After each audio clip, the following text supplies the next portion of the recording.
Think about a disaster so immense, a storm so devastating, that it genuinely brought our entire civilization to the absolute edge of global nuclear catastrophe.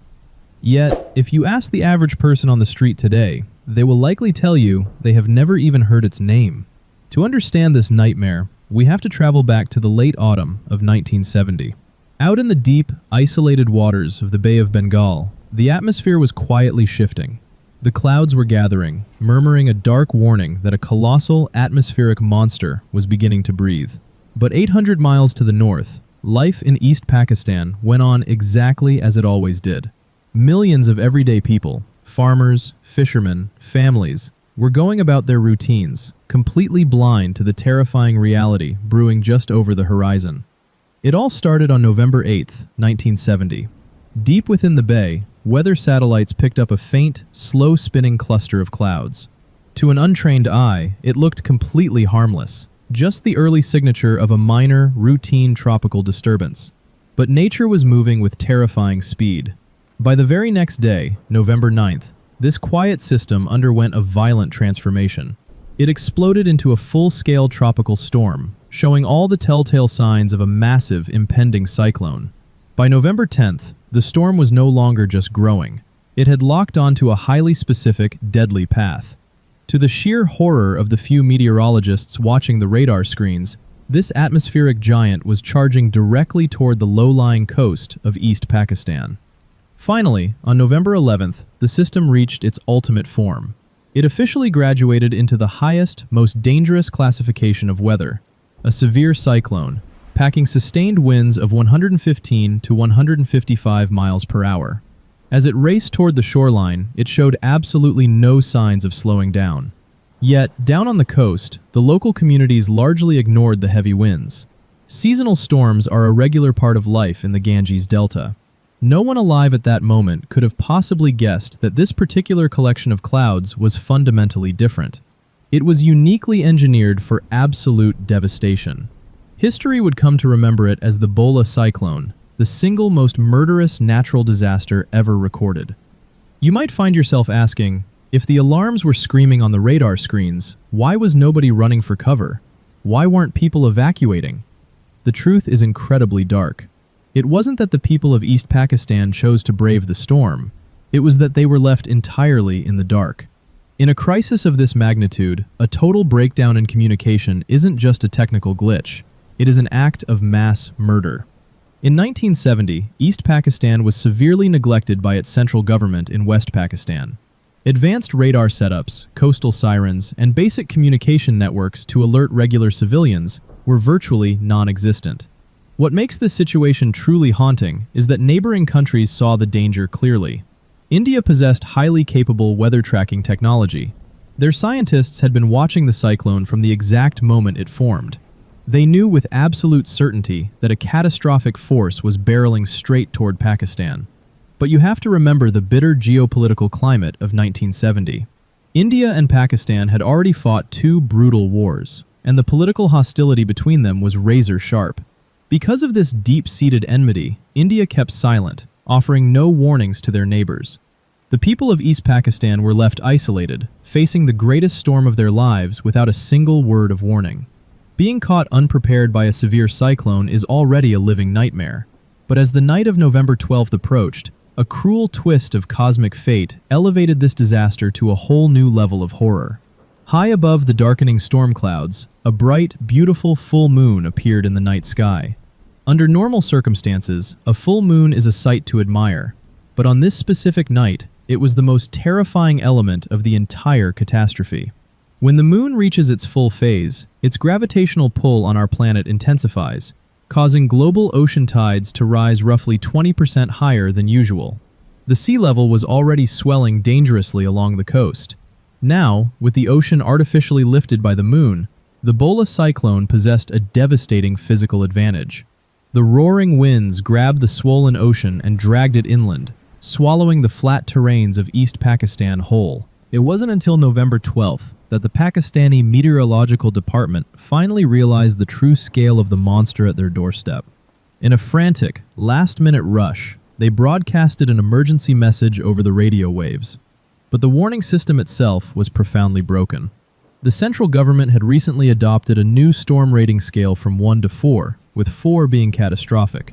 However, the coastal communities in East Pakistan were still using the old-fashioned system that ran from 1 to 10.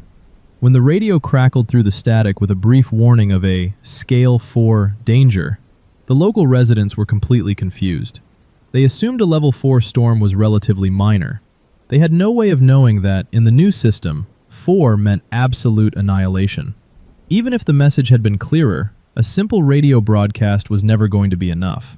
Geographically, East Pakistan, which we know today as Bangladesh, is one of the lowest, flattest coastal regions on Earth. The land sits an average of just 33 feet above sea level. On the evening of November 12th, the Bhola Cyclone made landfall with a ferocity that defied imagination. The people on shore were instantly blindsided. The ocean rose up like a solid wall. Screaming winds whipped across the land at 155 miles per hour, accompanied by torrential rain.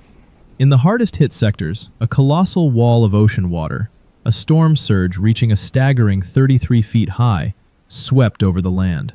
Entire villages were flattened in seconds. The rising sea levels quickly surpassed the roofs of most standard dwellings. There was no high ground to run to. On Manpura, an isolated island sitting directly in the path of the cyclone, a regular man named Hai and his family were suddenly forced into a desperate battle for their lives. As the ocean rushed over the island, they scrambled to the upper levels of their home. By pure luck, Hai's house was a solid, 2-story structure. The vast majority of his neighbors lived in fragile, single-story huts that were instantly pulverized by the 20-foot local surge. But the dark water began crawling up the steps of the second floor. In just 8 short minutes, the water threatened to completely submerge their entire home. Realizing the rooms were about to become a trap, Hai and his brother pushed through the screaming winds onto the roof. Stepping onto that roof meant confronting a landscape of pure nightmare. Winds threatened to rip them out into the void. In the darkness, Hai noticed a massive, deeply rooted coconut palm tree just 2 feet away from the edge of the roof. Hai screamed over the roar of the gale, telling his family he would jump first to secure a hold. Taking a leap of faith into the blinding rain, he successfully gripped the rough bark of the palm tree. Safely wrapped around the trunk, he turned back and yelled into the blackness. There was no answer. He called out again, but his voice was swallowed by the sound of a massive, roaring wave crashing violently directly over his house. He screamed out for his mother, his cries of survival instantly transforming into unadulterated despair. For the next hour, Hai clung to that swaying tree for dear life. Part 3. The Eye and the Aftermath. Just as his strength was about to fail, the entire world suddenly went completely and utterly silent. The screaming winds dropped to a gentle breeze, the stinging rain reduced to a soft mist, and the ocean stilled. Hai had floated directly into the eye of the cyclone. Looking down from his perch, the view was horrifying.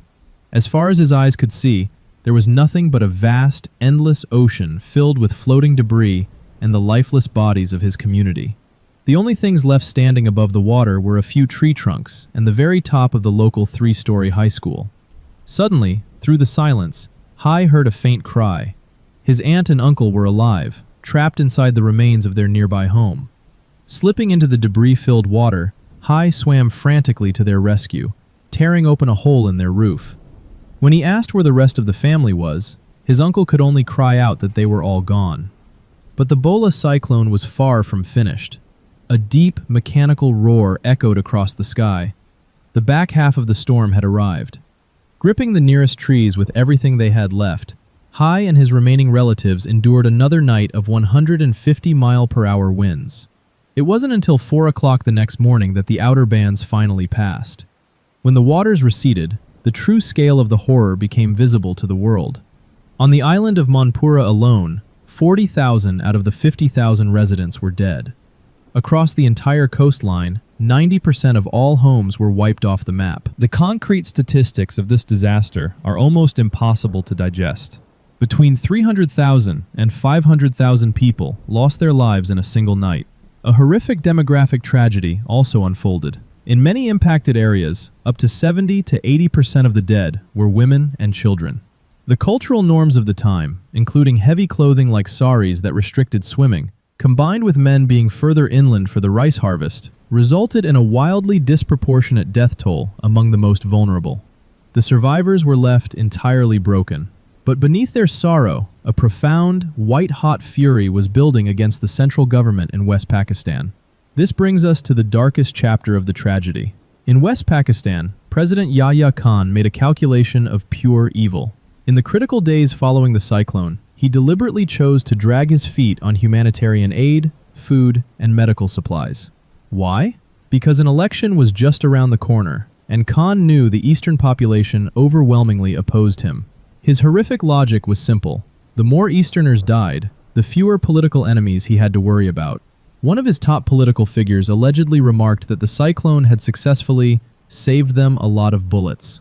But this cruelty triggered a historical backlash. In December 1970, the survivors united in a wave of historic anger, overwhelmingly voting for a leader who championed their autonomy, Sheikh Mujibur Rahman. His party won a massive, absolute majority. Refusing to step down or hand over power to an Easterner, Khan declared martial law. He threw Rahman into a prison cell, and on March 25, 1971, unleashed Operation Searchlight, a systematic campaign of military violence against East Pakistan. He launched a literal genocide. The military targeted students, intellectuals, and religious minorities, sparking a bloodbath. Estimates of the dead range from 300,000 to an agonizing 3 million people.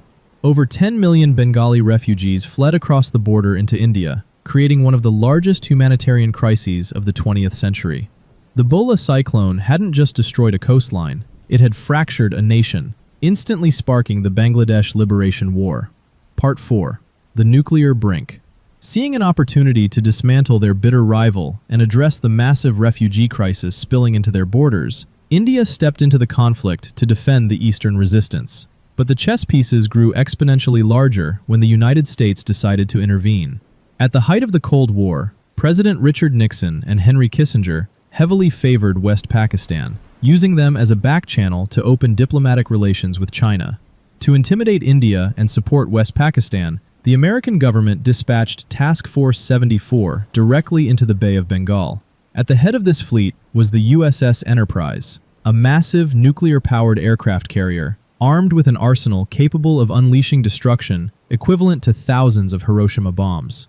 In response, the Soviet Union, bound to India by a recent treaty of friendship, rushed their own fleet, the 10th Operative Battle Group of the Pacific Fleet, into the exact same waters.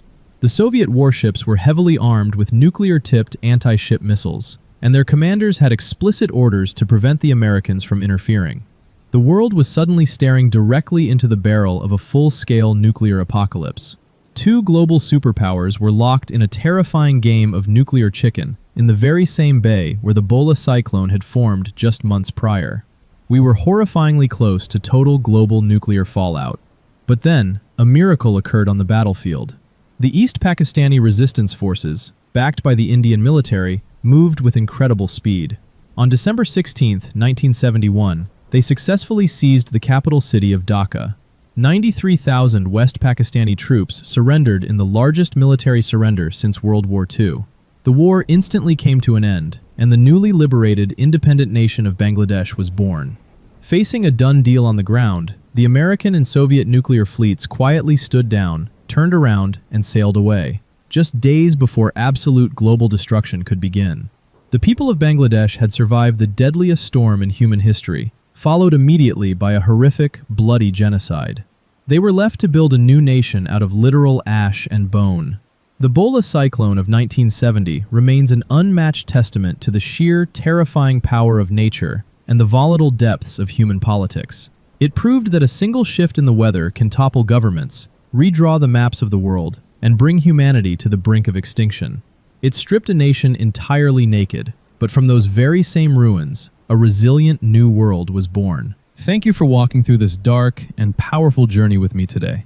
If the incredible survival of our ancestors touched your heart, please leave a comment below, give this video a like, and subscribe to the channel so we can continue uncovering the deep, forgotten histories of our planet.